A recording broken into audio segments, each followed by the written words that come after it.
Hail to the Redskins. Hail victory. All right, the Redskins Report with Trevor Matich is brought to you by Fork Union Military Academy. Trevor is on the line. Good morning to you, Trevor. Good morning, Brian. Good morning, Jesse. Good morning. Glad to have you. Hey, do you want to be Speaker? Do I want to be Speaker of the House? Anybody can be Speaker, apparently. No, I want to be Emperor of the House. But he has no clothes.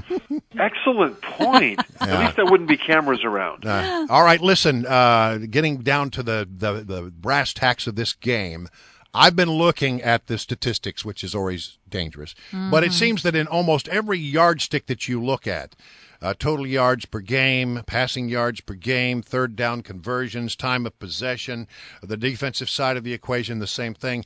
Atlanta looks better on paper than the Redskins does, with the exception of the running game, where it seems that the Redskins do better.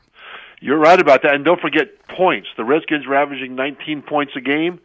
Atlanta is averaging 34 points per game on offense. But what you hit on there, Brian, is the Redskins' best hope to win this thing.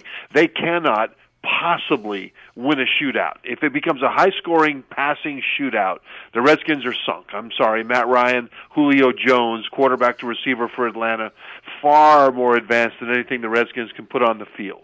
But where the Redskins do have an advantage is this. Their running game, when it's hitting, is very, very good.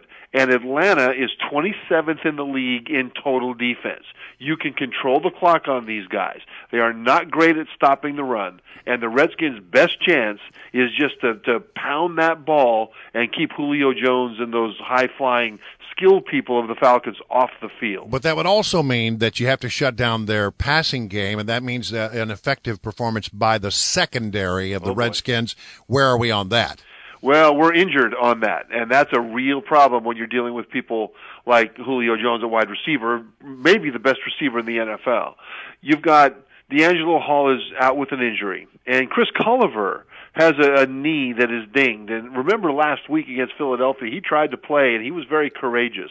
But they kept going after him, and there wasn't a whole lot he could do. He gave up a couple of long passes against an Eagles passing attack that's pretty anemic, not because he can't play, but because he was injured, and he hasn't practiced the last couple of days. So there's a real question as to whether or not Culliver, even if he does gut it out and try to go in this game, can be effective, and that's not good for the Redskins.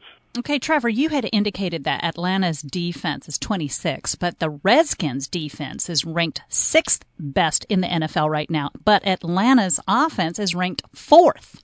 So they may not be as strong defensively, but they've got a strong offense, and we've only won 8 out of 9 road games. So how do you think we're going to knock them out? Well, I think the way we're going to knock them out is that offense is you have to play keep away. You just have to play keep away. There's sort of a macho tendency to say, look, we're good too. We're professionals too. And we'll go out there and match you touchdown for touchdown. I'm sorry, not this team, not now. Kirk Cousins, in 2 of the last 3 games, has not thrown an interception. I think that's really cool. Really cool. But remember when he tends to throw those interceptions, or at least in the past when he has, is when the other team gets ahead by a couple of scores. And in the fourth quarter, Cousins has had to come back, and he starts to take chances with the ball, and he starts throwing it to the other team.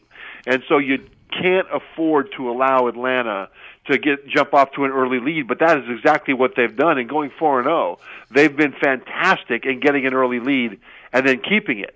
So even though Kirk Cousins did a masterful job in the game-winning drive last week, and maybe he put that late interception bugaboo behind him, they still cannot afford to let Atlanta jump out to an early lead, Jesse. So that really is one of the keys to the game. Make sure this thing stays close early. Yeah, it seemed to me that one thing you could also do is try to throw Matt Ryan off his game by blitzing a lot. Will we see that? The Redskins don't blitz a lot right now because they've been able to pressure the quarterback by rushing just 4 people. And it didn't result in a lot of sacks in the first 3 games. But they had 5 sacks last week against Philly, and Ryan Kerrigan should have had 2 more. He had the quarterback in his grasp. Literally, he had his hands on him, unblocked, and he wasn't able to close his fist around a jersey and drag the guy down. But he still did a good job rushing the passer. The point is that the Redskins don't tend to blitz a lot, and in this game I don't expect that they will. The reason is that a quarterback like Matt Ryan will see the blitz and burn the blitz, especially when you're injured in the secondary. I anticipate the Redskins will get as much pressure as they can with a four-man rush most of the time and try to keep as many guys as possible back in coverage to try to limit the damage when the ball is caught. And I notice in looking at the standings in the NFC East that Dallas, New York, Washington, Philadelphia, well, Philadelphia's only had one win, but everybody else has had two, so we're sort of evenly matched in this division. Hey, we're tied for first, huh? That's right, we sure are. How about that? Woo! Yeah, but everything's relative. But remember Seattle a few years ago, they won their division. They went 7-9, won the division. So, if we don't have to be the best, all we have to be is the best of the best of the worst. Yeah, that's it.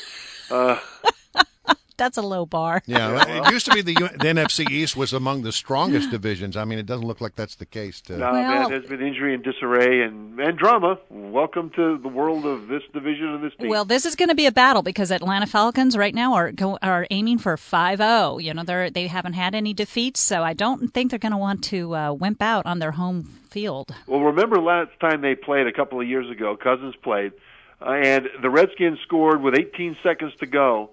And we're going for a 2-point conversion with 18 seconds to go to win the game.